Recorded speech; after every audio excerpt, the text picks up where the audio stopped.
Welcome back to our podcast of International Press Review.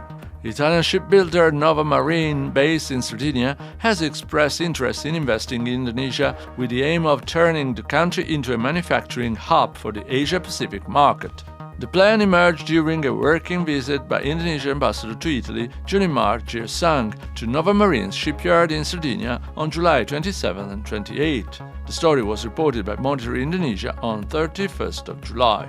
Pakistan Federal Investigation Agency FIA has foiled a human trafficking attempt at an airport, preventing a woman from being illegally smuggled to Italy. Passengers, identified as Saira Nahed, was traveling to Turkey on a tourist visa before allegedly being transferred illegally to Italy. Preliminary investigations revealed that an agent from Faisalabad had fraudulently collected millions of Pakistani rupees by promising to arrange her journey to Italy. The story was reported by Urdu Point on July 30th. Shanghai Clearing House plans to leverage its global network to strengthen its position in international financial markets. The initiative is intended to expand the Chinese state-owned institution's international presence and operational capabilities, reinforcing its role as a key infrastructure provider for global financial markets. The story was reported by the South China Morning Post on July 30th. The rapid surge in investment in artificial intelligence could pose risks to global financial stability. This warning came from the managing director of the Monetary Authority of Singapore, who urged financial institutions and investors to exercise caution despite growing enthusiasm from AI-related assets. The story was reported by the Business Times on July 29th. South Korean authorities have officially denied reports suggesting that patrol vessels could be deployed to the Strait of Hormuz. However, the government reaffirmed its commitment to closely monitoring the situation and supporting efforts to safeguard freedom of navigation. The story was published by the Dongga Ilbo on July 29.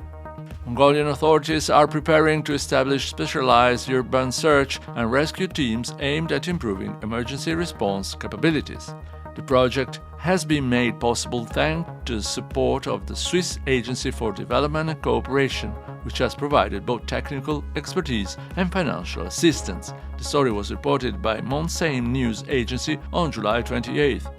This week marks the first anniversary of the ceasefire between Cambodia and Thailand. 1 year later, relations between the two countries remain at an impasse, with diplomatic efforts continuing alongside renewed tensions along their shared border. The story was reported by Ko Santefep Daily on July 28th. The Speaker of Pakistan National Assembly has warned that undiagnosed or inadequately treated hepatitis remains a serious threat to public health.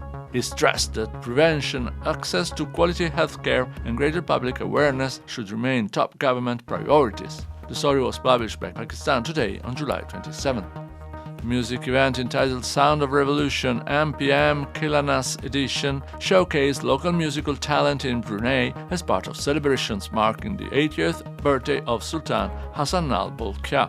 Organizers said that the event also helps strengthen ties between citizens and national institutions. The story was reported by the Borneo Bulletin on July 27.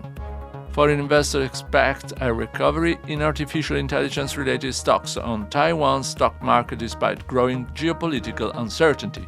At the center of attention once again is semiconductor giant TSMC, whose performance continues to play a decisive role in Taiwan's economic growth. The story was reported by Commercial Times on July 26th. Philippine Vice President Sara Duterte has firmly ruled out resigning from office, describing such a move as a betrayal of the more than 30 million voters who elected her. The daughter of former President Rodrigo Duterte is currently facing an impeachment trial in the Philippine Senate on corruption-related charges. The story was reported by the Philippine Star on July 26th.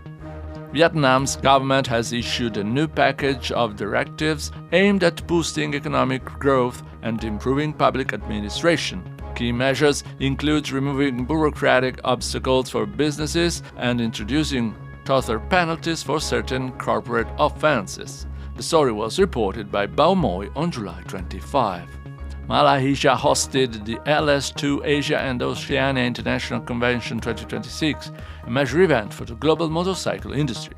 Bringing together companies and business representatives from numerous countries, including Italy, the convention provided an important platform for strengthening international commercial cooperation. The story was reported by TW Media on July 25. And that's all for now. Thanks for your attention and stay tuned.